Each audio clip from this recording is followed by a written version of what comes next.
विशेष गरेर अति नै खुसी लाग्यो 40% है नेपालमा पनि 40% नारीहरू यो बिजनेसमा संलग्न भएर हजुरहरू काम गर्नु हुँदैछ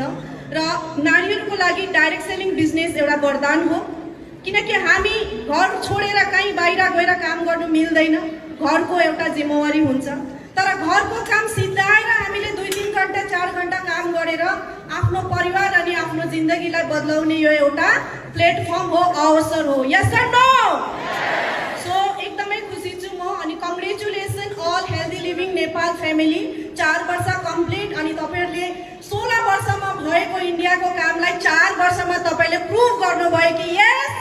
नेपाली हामी नेपाली है सिर उचाली हैन देश विदेशमा हामी आफ्नो पौरखलाई हैन अगाडि बढाएर चिन्हारी दिएको छौं ब्रेभरीको चिन्हारी दिएको छौं भनेदेखि मेहनतको चिन्हारी दिएको छौं अनेस्टी विश्वासको चिन्हारी दिएको छौं भने डाइरेक्ट सेलिङमा पनि तपाईं हामीले चिन्हारी दिइरहेको छौं यस अर नो प्रुभ गरेको छौं कि हामी पनि गर्न सक्छौं सो म के भन्न चाहन्छु भने सबै एचिभर जति पनि हुनुहुन्छ कङ्ग्रेचुलेसन र हामी के भन्न चाहन्छु भने 13 सालको मेरो अनुभव हजुरलाई अलिकति शेयर गर्न चाहन्छु समय कम्ती भए तापनि हामी काम गर्दै जाँदाखेरि एउटा सक्सेसमा पुग्छौं 5 लाख 10 लाखको इन्कममा पनि पुग्छौं लेभलमा पनि पुग्छौं तर मैले 13 वर्षको जर्नीमा यस्तो पनि देखेको छु टप लेभलबाट डाउनमा धेरै तल गएको पनि देखेको छु सो अघि सरले तेम्बा सरले भने जस्तै हामी खुसी हौं रमाऊ एक्साइटेड हौं है हामी खुसियाली मनाऊ एचिभमेन्ट भएको छौं तर सन्तुष्ट हुनु भएन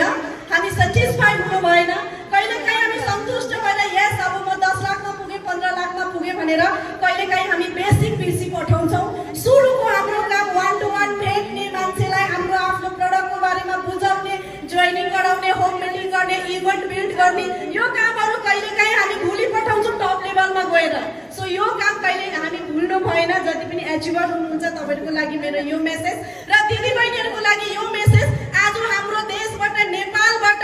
आजको दिनमा 40,000 50,000 को लागि दिदी बहिनीहरु विदेशमा ज्यान र इज्जतको बाजी लगाएर काम गर्न जान्छन् यस अर नो